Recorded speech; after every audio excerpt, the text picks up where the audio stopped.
All right, it's 3 o'clock. We'll call our regular monthly meeting to order. Before we get started, are there any conflicts of interest that need to be declared by any of the commissioners today? None for me. All right, thank you. Agenda item number 2 is to approve the consent agenda. Approve the minutes and ratify payment of bills. Is there anything anybody needed to pick out of there? No. I didn't have any questions. I'll make a motion to approve the consent agenda. Motion by Don, I'll second. second by Anthony. All in favor signify by saying aye. Aye. Opposed? Consent agenda is approved. Agenda item number 3 is to approve the 2021 financial audit. Today we have Justin McGraw here. Thank you. Welcome, Justin. Hey, it's good to be back. Thanks for having me. I gave you a few things here today. The thicker bound document is your financial statements. This is the financial statements of the commission. So if you're looking for a little more detail on what I'm talking about today, that's a great place to start. Otherwise, if you have any questions as I'm going through anything, feel free to interrupt me and ask your question. I'm going to follow the presentation I have today. This is the outline. Pages 1 and 2 here. It's a description of what our independent audit report is. It outlines the responsibilities of both parties, us as auditors, you as the commission. It describes the intent of our audit, which is to determine if your financial statements are free from material misstatement. And on page 2 here, if you don't take anything else away from my presentation, the bold at the top there, in our opinion, the statements are free from material misstatement. They can be relied upon for decision-making purposes as well as gauging performance of the commission. In addition to the numbers and no disclosures you have in your financial statements, there's a management discussion and analysis towards the front. That gives your team here an opportunity to discuss in more of a narrative format some of the things that happened at the commission during the year. So it's not just looking at balances and numbers. You kind of get a reason why things happen. I'm going to cover some of that as I go throughout my presentation. Page 3 here, this is the statement of net position of the commission. It's your overall balance sheet, if you will. Current assets at the top there, this is your cash balances, accounts receivable balances, prepaid expenses. You can see there, you did have a decrease in your current assets from 2020 going into 2021. A lot of that is due to your unrestricted cash balances. The natural gas division had about a $60,000 increase in cash just provided through operations. It's on the electric side that you saw a decrease in your cash balances, about $1.6 million. A lot of that is due to converting that cash into a physical asset, capital assets. The Plant 2 transformer, the Industrial Park Solar Array being two of the larger projects you had going on in 2021. You can see, jumping down to net capital assets, these are your equipment, your infrastructure, your improvements. You did have a decrease in there, so even while you spent quite a bit of cash improving your capital assets, the depreciation of the old outstanding capital assets was greater than your improvements or additions during the year. This was the first full year that units 6 and 7 had a full year of depreciation in there. So that's a big swing for those two big assets that you have put into service for a full year in 2021. Moving to the bottom half. Your current liabilities, these are your routine bills, if you will, accounts payable, salaries, wages payable. Not a big change from the prior year into the current year. The big change we did see was on your long-term liabilities. These are your debt balances, as well as your net pension liability, your other post-employment benefit liability. For your debt payments, you make your scheduled debt payments. That's going to decrease your overall principal balance.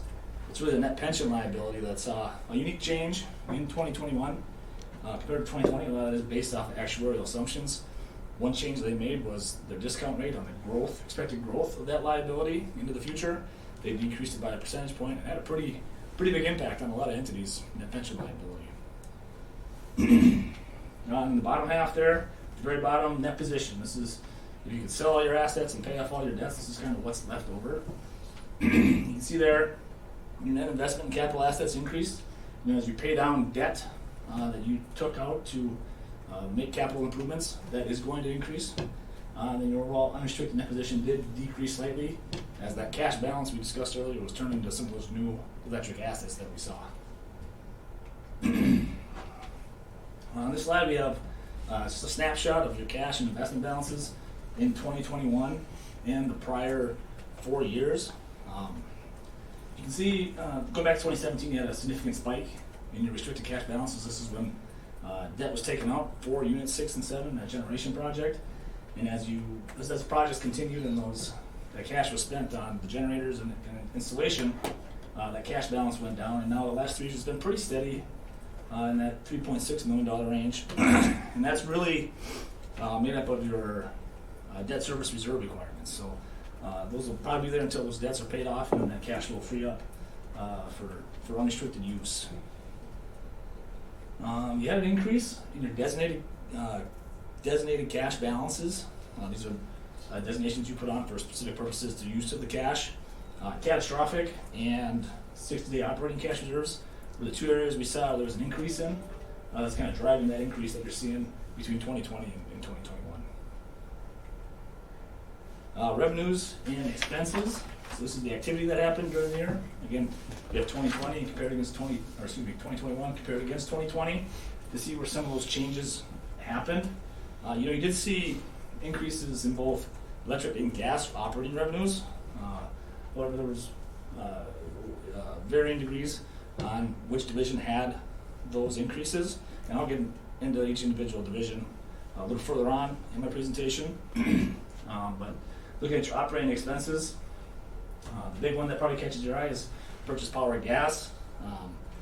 Those are heavily influenced by market forces and can be.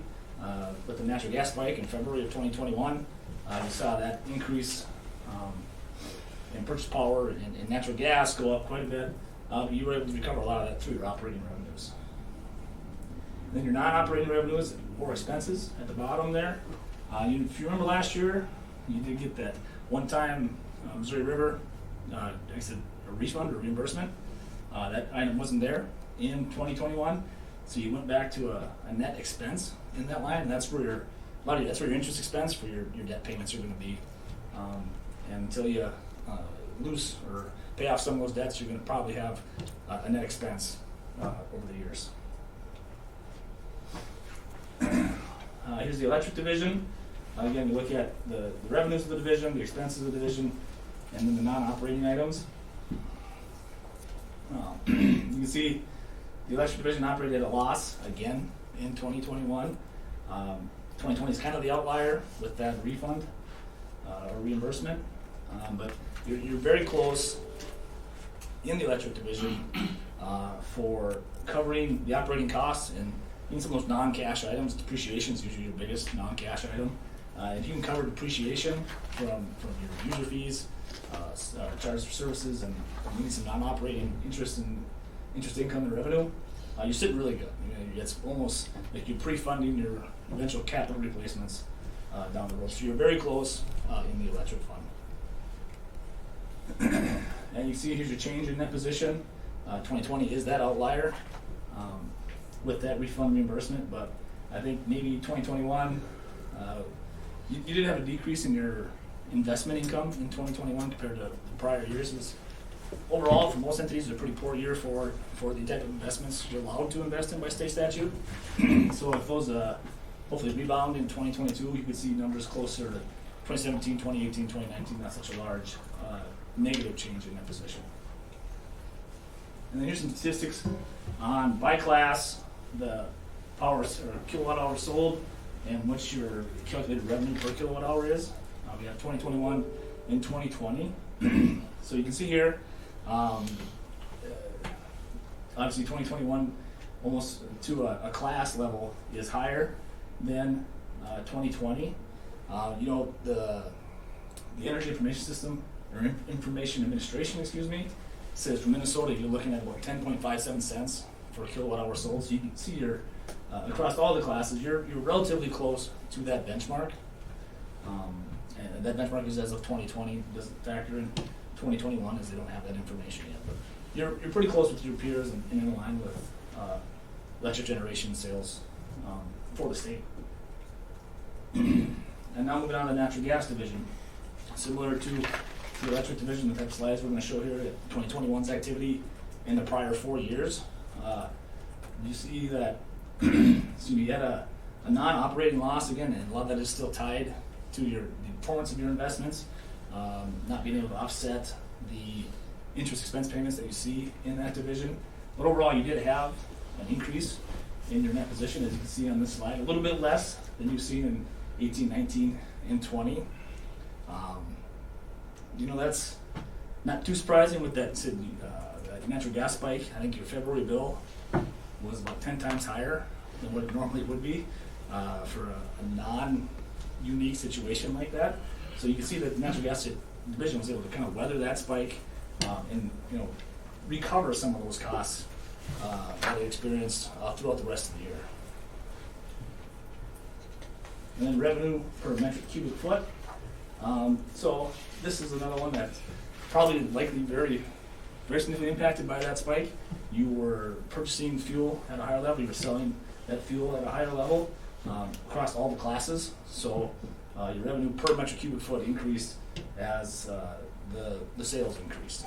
So I don't think this will be the norm going forward. Hopefully it's not, as far as what it costs you to purchase the natural gas and then distribute it, but it may be an outlier in 2021, similar to, I think it was 2017 or 2018 last time that did happen. That's all I was going to cover today for the numbers. In addition to auditing the balances of the commission, we also look at other things like legal compliance with state statutes, as far as contract and bidding, depository of public funds, conflicts of interest like you discussed earlier. We're happy to report there. We came across no issues with compliance with state statutes. That usually tells us two things as auditors. One, that your team here knows what the laws are, and two, that they're making sure they're being followed. So hats off to them.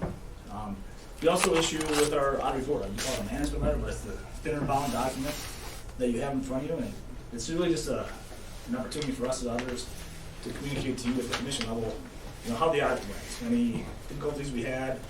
And we really didn't have any this year, any disagreements. We don't just ask a lot of your team here to go back and dig through old financial records and invoices, but we also talk to your banks, your lawyer, the county, the city. So there's a lot of parties involved that we communicate with to get us to the point we're at today. So we're very happy and very grateful for all of them for helping us make this happen.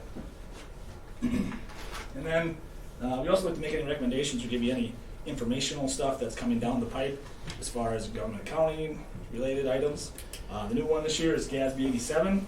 It's a new accounting standard that takes effect for fiscal year 2022, and it's related to leases. So it changes the accounting for leases for governmental entities, whether you're the lessee or the lessor in that transaction. You can see, as for instance, for the lessee, you would book a leased asset and a lease liability. In the past, it was largely off your balance sheet or off your statement of net position, if you will. So that's a new change that's coming into effect in 2022. I know you have the land lease with the city for the solar array. That may be an item that we look at putting on your balance sheet in 22 here and going forward. So you have relatively minimal leasing activities, but it's more of an informational thing that if that's a financing route you choose to go, it will have an impact on your financial statements in the future. So with that, here's my contact information. So if you're looking through any of this stuff in your free time, you think I wish I would have asked Justin this or I should have asked him that, feel free to call, email, or I am in the Litchfield office, so if you're driving through Litchfield, feel free to stop in. So with that, I'll open up to any questions anybody might have.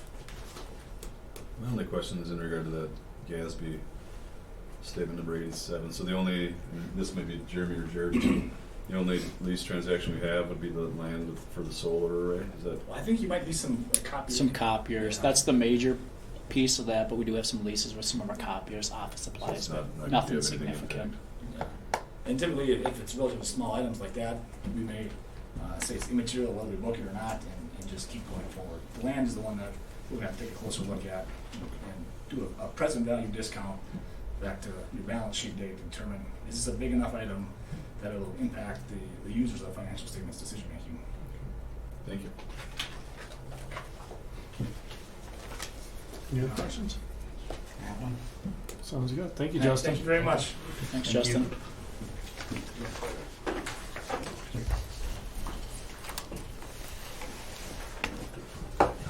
Yeah, so with that, Anybody care to make a motion to approve the financial audit? Thanks. I'll make a motion to approve the 2021 financial audit for Hutchinson Utilities Commission. I'll second the motion. Motion by Anthony, second by Bob. All in favor signify by saying aye. Aye. Opposed, same sign. Motion is approved. Agenda item number 4 is to approve the financial statements. Chair? I don't have much. You can just see that there's the big difference between the Februarys. Tried to Kind of tried to forget that last February. You can see mostly in the power cost adjustment and then the fuel cost adjustment. That's a large chunk of the revenue discrepancies. Power cost adjustment 22 was only 137,000. We charged the customers 468 last year. So.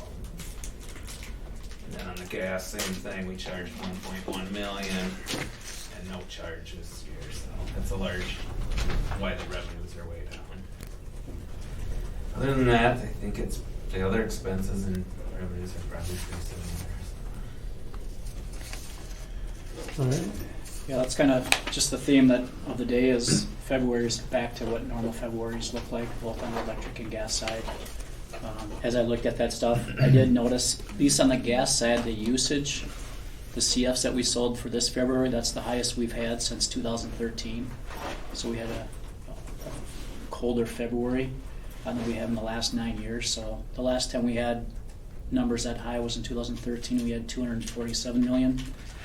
Cubic feet sold, and then prior to that was 2010. We had 243 million. So this year we were just under 241,000. That's been the highest we've had in sold usage for quite a while. So gas numbers look pretty well for that side of things as well. So, but kind of reiterating Jared said, we're back to February numbers looking as we anticipate, and didn't have a huge spike. Even though it was colder, we had more consumption. We didn't have the price variability this year, and obviously we hedged a little bit more in the field this year, if you guys recall, in January, February, just to make sure that we didn't get into a price fluctuation spike from the market prices, and so that held true this year for us, and we didn't see much of that. Even though the market prices were higher than the spot market pricing, some of that we had to buy was higher than last year. Typically, and you guys know fuel prices are going up and natural gas prices are higher and oil and that type of stuff, but doing fairly well, and so the numbers are pretty good for February, so. The gas, once you have sold or consumed, Jeremy, is that simply a temperature thing for cold February, or is there more meters and more consumption going on because of community growth? Or? We have a little bit more meters, but predominantly it's the weather. It was cold and we had a lot of wind too. If you remember, February was extremely windy, and so even though sometimes the temperature wasn't quite super low, that when you added the wind chill, it was extremely, and it was for large stretches. I think there was a 2-week stretch there where it was really cold, so it was predominantly the weather that really drove the costs on that side and the usage.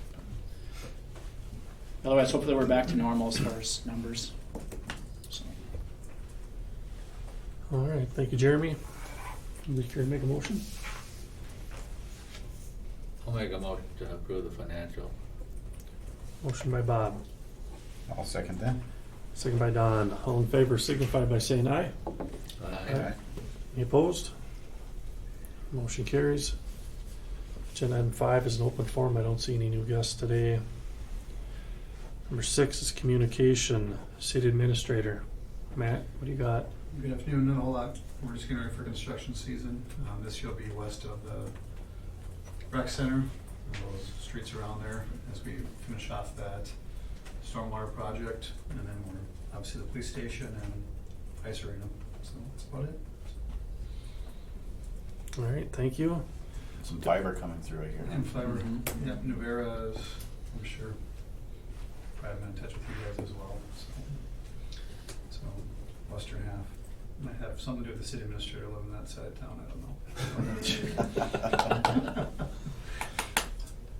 Like Jeremy, you live in that side of town too. So. Yeah, I do.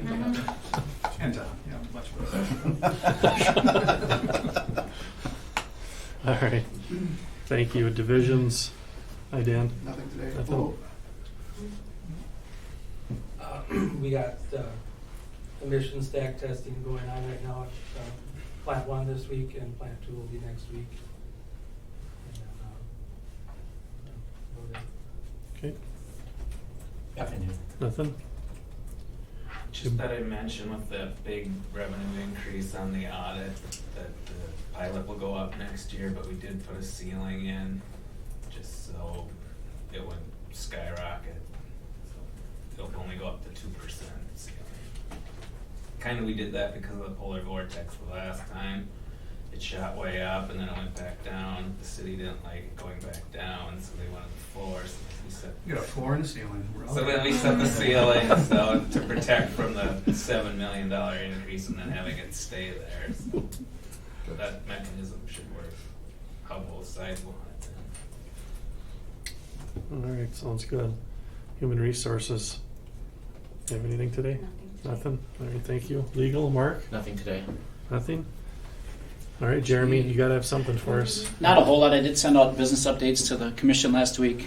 Didn't hear anything back, but certainly if there's any topics or any conversation points you want to talk about, please let me know. A couple things I would have you start thinking about. Start looking at your calendars. April, May timeframe. Let Angie or me know if you're going to be gone for big portions of time. But what I'm thinking is obviously we got the cost of service studies coming around this year. As I kind of look out, we probably need to start that in June sometime, and that will probably take 3 months, June, July, August, to go through the cost of service study, and then with some final determination coming out the end of August.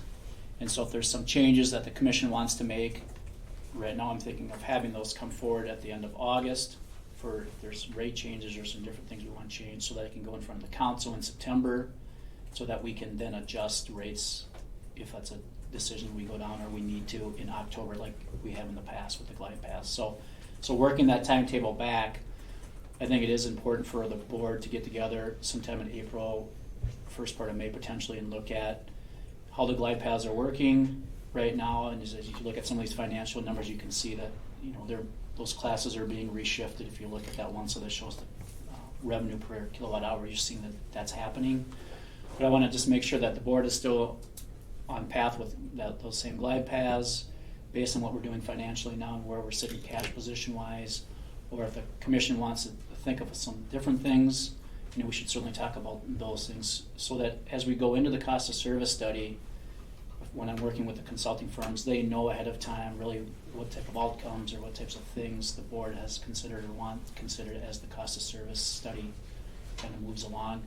The other piece is I'm working on benchmarking ratios to our peer group. So I did get the latest information from APPA on the electric side, and we're going to get some stuff on the gas side, so that you guys can see how we're doing relative to our peer group. I know Anthony had mentioned that a couple months ago, how we're doing. So we'll take a look at some of those things. I'm almost done with the electric side. One thing that I'm already starting to notice is that when we benchmark against our peer groups, it's not quite apples to apples with some of the ratios, and we can talk about some of those things with the type of generation we have here relative to peers. But I think those things would be good for you guys to see in context to where our rates are at now, where our cash balance is going to be, what's coming forward, so that if you guys want to consider certain other things, we can certainly do that before we go into the cost of service study. So I would just have you take a look at your schedules and let us know maybe what will work over the next month and a half. We can certainly do it at a normal monthly meeting, or we can do it at a workshop type of scenario too. I would anticipate a couple hours to go through some of that stuff. We have some other energy structures that we may want to talk to you guys about too, relative to our baseload contract, and maybe repackaging that a different way too. So just some things to think about before we go into this cost of service study, so that I know where you guys stand on really what you're looking to get out of that study. So just kind of look at that piece. Otherwise, just kind of following some of the legislative stuff. It's been a little bit quieter than I would say several legislative sessions have been in the past as far as energy-related topics. I think they've got bigger priorities on the docket. So some of that energy stuff is a little bit slower this year. I did mention to you about the Representative Sansi trying to push through that House bill, and it's in the Senate side as well, on looking to have customers get reimbursed through tax credits on the 2023 taxes, and then also any municipality that provided cash reserves to buy down the customer's impact, as we did, using that 1.2 million reserves, maybe giving them some type of refund or some proportion of a refund. So that did come out of the Senate committee, one of the Senate committees last week, with a 15-1 vote in favor of doing that, so that it's now going to the tax committee on the Senate side. It hasn't been heard on the House side yet. I anticipate that happening in the next week or two to see where the House is at. So there seems to be some general momentum on that. And then the Department of Revenue has been reaching out to a lot of the utilities that, on the gas side, obviously, that had the impact, to try to figure out what type of Department of Revenue impact that's going to be on income taxes and things of that nature. So they're trying to get a flavor for it from that side of things so that they can talk to the legislature about that too. But as it stands right now, there seems pretty optimistic that something may come through. And then as that bill kind of moved into a couple of the committee hearings, some of the investor-owned utilities wanted to be a part of for getting some refund back too for their customers. So the last I had heard, they were looking to appropriate $35 million for municipal utilities and $100 million for investor-owned utilities is kind of where that stands. Of course, on the investor-owned side of things, I think they had an $850 million increased cost, and so $100 million isn't a significant amount. So they're going to be working through that piece. That seems to be the biggest significant thing right now on the energy side of things, other than a few little things coming through. So I'll keep you guys updated if some more significant things come forward, but I think for this legislative session, it's going to be a little bit more quiet than what we've seen in the past on that. So just looking at that, and the other piece I had just mentioned is having you guys start thinking about a climate action plan.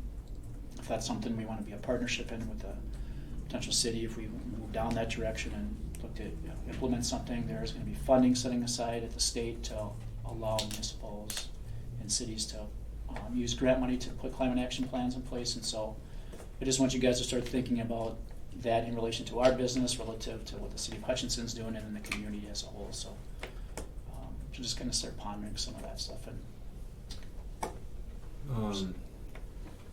what's the best way for ourselves to get educated on community action or climate plans? So I will be sending you some links. I sit on that sustainability committee, and so I've got some links from some different communities. There's a lot of communities in Minnesota, Duluth, Red Wing. There's probably a couple dozen communities that have already instituted climate action plans, so you can start getting a flavor for what some of those plans look like. Some of them are super detailed, where they're 100 to 200 pages long, where there's so many indices and benchmarks that to me it really look cumbersome. And then there's some more simpler ones that are 15-page, high-level 4 or 5 areas that you're going to create some general benchmarks and some goals, achievable goals that you can move down. At least coming out of the sustainability committee, that seemed to be something a little bit simpler, a little bit more condensed. Was probably a better way to start. And then if things wanted to be added on down the road, those could be added on versus getting into a real complex and sophisticated document that's got so many things that it's going to take a whole department to try to achieve those things. But I'll send you guys some examples so you can start kind of wrapping your brain around what some of those different things look like moving forward. And then, like, I think I know the cities, you guys have been talking about some of that stuff too. And so just kind of keep pondering that, and I'll send you stuff and kind of just think about that. But otherwise, that's kind of what's going on right now in the short term. So. All right, thank you, Jeremy. Agenda item 7 are the policies. A few to review. Looks like we have a couple changes, Jeremy. Yeah, just a few. We have on our deferred compensation policy, we're asking the board to consider taking out some language in there that essentially was set up a while back, where we have these deferred compensation 457 plans. Those are employee-sponsored plans. There's no employer sponsorship. We don't contribute to a 457 plan. So we had language in there that said, hey, once an employee completes their probationary period, they can start putting money aside pre-tax in a 457 plan. We don't think that's even applicable anymore. If an employee wants to start here and they want to start contributing pre-tax dollars on their own to a plan, I don't think it hurts us having to wait 6 months or 9 months to complete a probationary period for them to put their own money into it. And there's a small savings to us, because the less taxable income there is, the less Social Security, Medicare tax the employer has to pay. So it's a win-win for both. So we're just asking you guys to take that language out, that if an employee so chooses they want to start week 1 of contributing some money, they certainly can. I think we have a handful of people that use 457 here. The plan doesn't require any wait period. No, Does it not? doesn't, nope. So there's that just piece we'd like the commission to consider taking out, and then on the policy purchasing, it's just a matter of updating the dates to show that we've amended the dates and that we're still using the current policy plan for purchasing. That hasn't changed. And add the two-tone. and the two Tonys, Yes. yep. Yep. And then the two positions, crew Mhm. chiefs, one in the production and one in the maintenance side of things.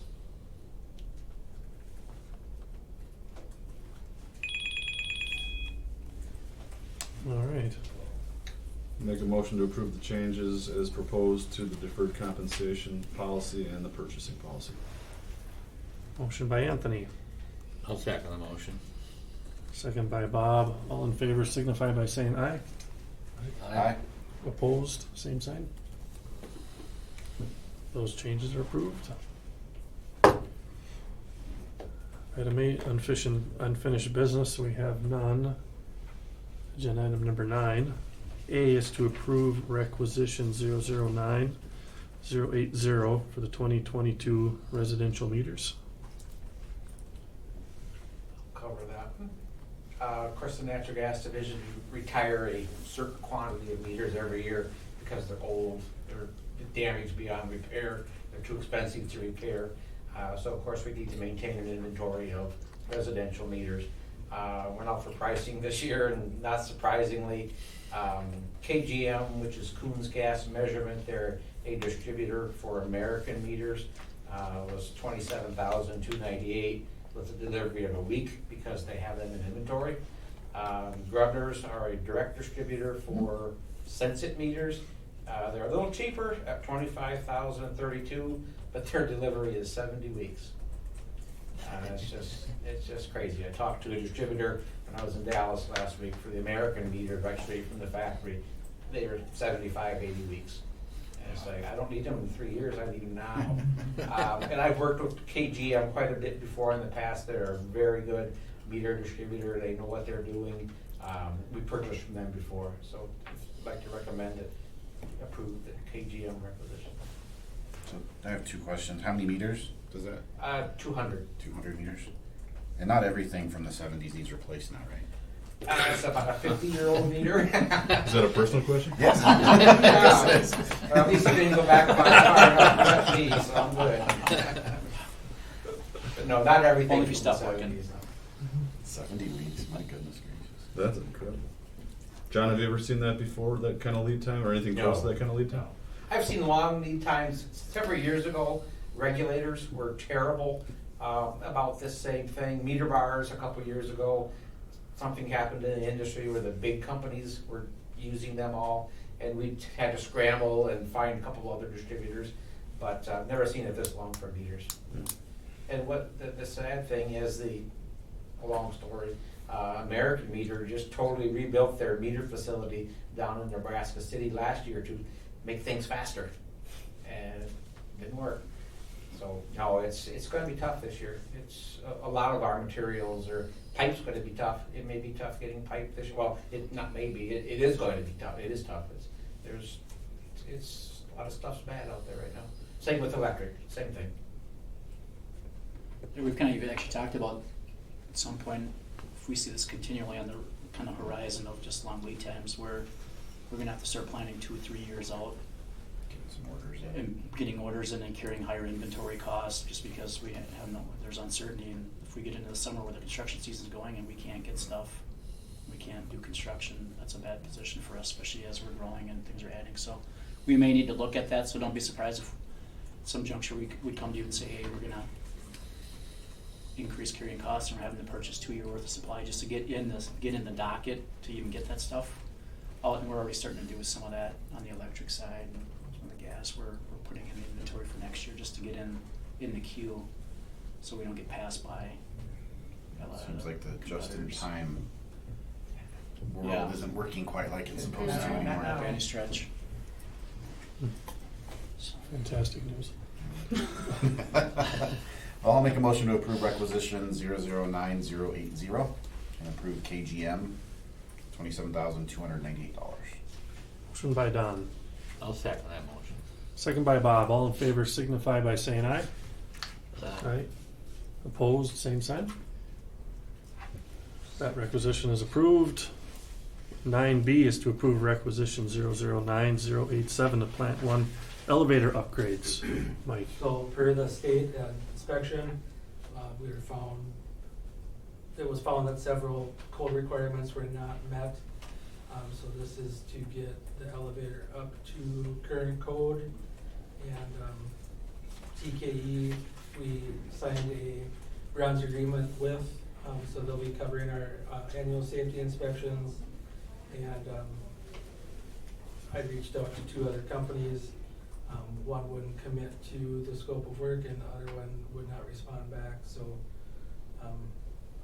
yeah, so this is just to get the elevator up to current code so we can safely use it for the state of Minnesota.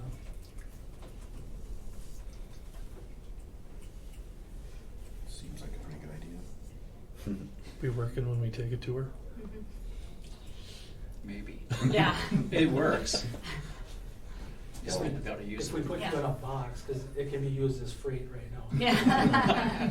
Anyway, that'll work. Wrap you in bubble wrap. That'll work. That'll work. I'm all right with that. All right, any other questions on that? I'm just wondering, was that a problem that was there before, or is it just something they just found, or? So, I would say yes, it's always been there. The elevator, there was never a permit pulled on that elevator with the state. So, there should have been one pulled when it was put in, but for whatever Yeah, reason, that's there never fine. was. So, once they came in and saw what we had going on, they actually red tagged us because we also didn't have a service agreement with elevator inspector and not a state inspector, but an elevator company would come in and do your annual inspections. We didn't have that set up for like 4 or 5 years. So we couldn't use the elevator at all until we got our category 1 safety inspection done, and we passed that. So now we're able to use it as freight again. So the issue's always been there, it just, I guess, wasn't known by us. Yeah, I just was wondering if it was a major, safety issue or something like that, but doesn't sound like it. Well, potentially it could have been. Yeah. Can you get us back to code? Yes. Make a motion to approve requisition 009087 for the Plant 1 elevator upgrade. Motion by Anthony, I'll second. second by Don. All in favor signify by saying aye. Aye. Aye. Opposed, same sign. That requisition is approved. 9C is to approve requisition 009088 ChargePoint DC fast charging station. Dave is in here. Yep, so I'll take that. So this is, we had, as we kind of went forward, we've talked about over the last several years of starting to build out, public chargers and public spaces. We put one in a little over a year ago, and that one's down by the river dam. The second one is in the capital project list for this year, and so this requisition is in front of you to start that process of getting that purchased through the state bid contract. And then Dave has met with city staff, and it looked like, I think the area where they've determined is the northwest corner of the rec center parking lot, kind of in front of the pool area.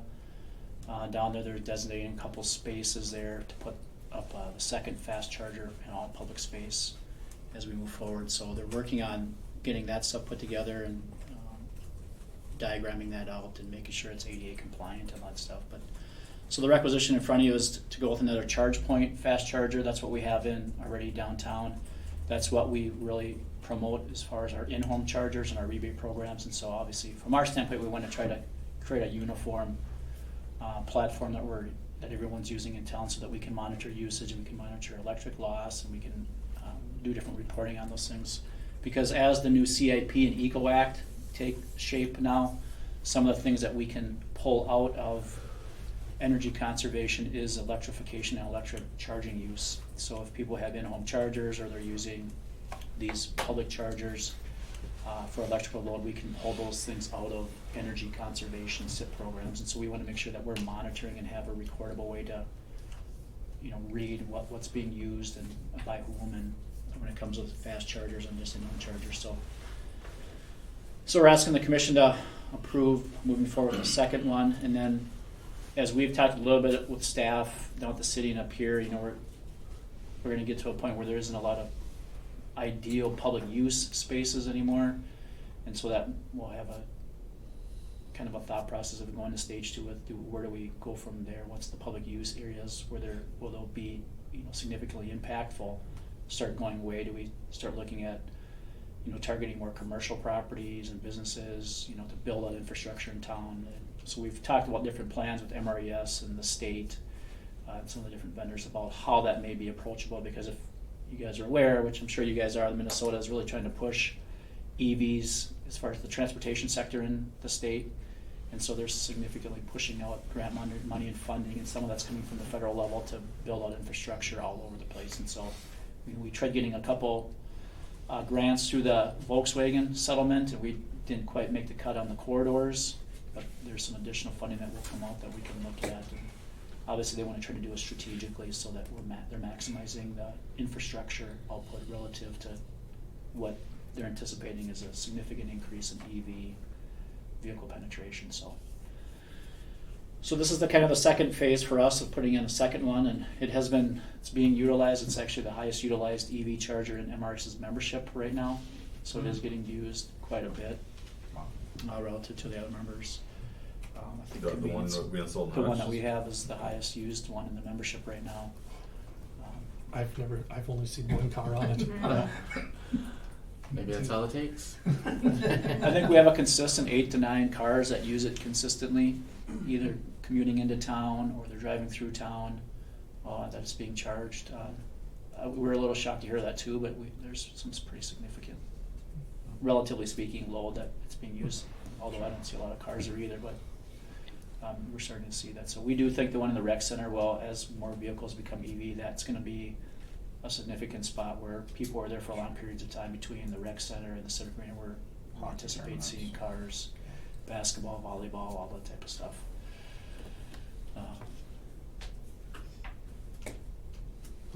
So that will be a topic that we'll re-engage here too, about continual building out and where do we want to go with charging and things of that nature too, as that penetration seems to be becoming larger.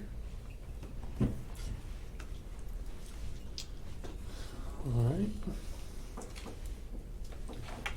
I'll make a motion to approve requisition 9088 for $51,019 for the Carbon Day EV charging station. Second. Motion by Bob, second by Anthony. All in favor signify by saying aye. Aye. Aye. Opposed, same sign. That requisition is also approved. Agenda item 9D is to approve the natural gas facilities maintenance agreement with the city of Fairfax. Hi, John. Take that one as well. The city of Fairfax has requested that we continue our service to them. We started a year ago maintaining all of their equipment in our interconnect station for them, as well as their block valves on what I call their transmission line, as well as their town distribution regulator stations at Fairfax and Gibbet. Apparently we did a good enough job last year. They're asking us to come back and do the work for them again this year. It's not we don't make a lot of money off of it. It's more of a good gesture to the city of Fairfax to help them out with they have minimal staffing down there, and I guess we must do a good job. So I'm happy to help them.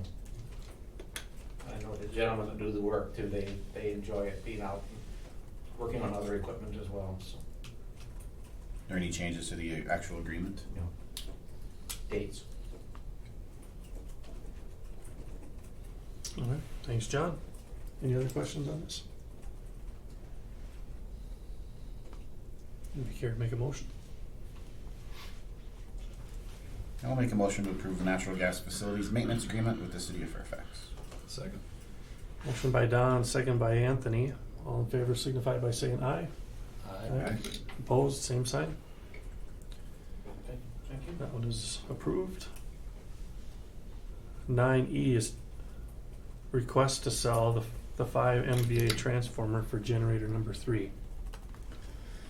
Last but not least, So we have an asset that we originally installed down at our downtown plant, and that was gonna be the new transformer that we put in to mirror up with our generating units, particularly unit 3 down there. So we resized some of our transformers so that, you know, we were maximizing, you know, loss and things of that nature. So when we bought the transformer, we put it in, and we didn't quite have it all hooked up before, you know, we had the incident down there with some of that stuff. And so as I've kind of communicated to you guys, as we've kind of looked at our overall asset inventory, our fleet, you know, we've got those 2 older units 3 and 4 down there that just, you know, aren't worth keeping up at this point. You know, we've got 3 new units that are our main hedge units and our main market units, along with our baseload plant. Those are 1970s, I think, vintage.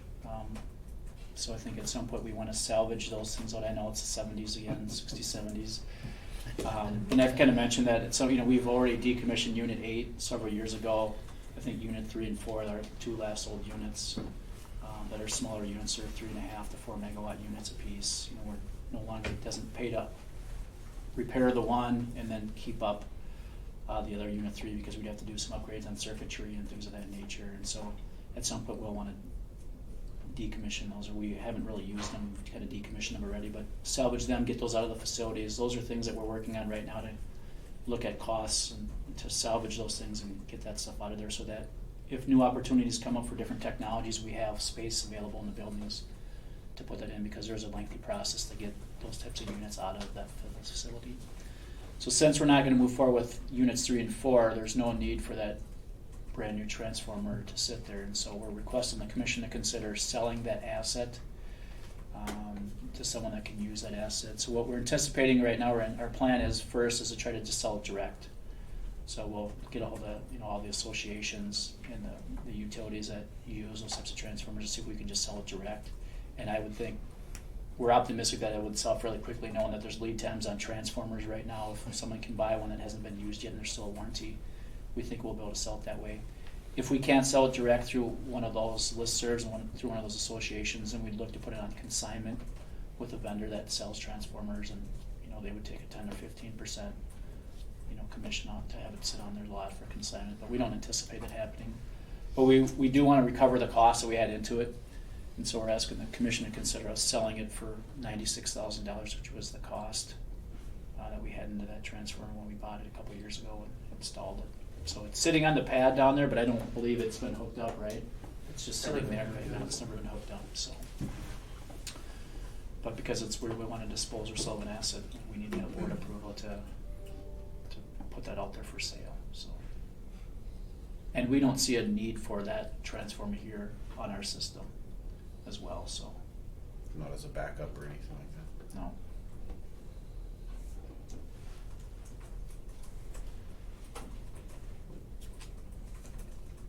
Good. Is this something we have to vote on? Yes, we need you guys to approve selling that asset. Make a motion to approve the sale of the 5 MVA transformer for generator number 3. I'll second it. Motion by Anthony, second by Bob. All in favor signify by saying aye. Aye. Opposed, same sign. And that is approved. Thank you. You can't get more for it? We'll sell it on eBay. We talked about that. Agenda item number 10 is to adjourn. Anybody care to make a motion to adjourn besides me? I'll make the motion to adjourn.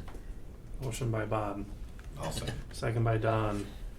All in favor signify by saying aye. Aye. Aye. Opposed, same sign.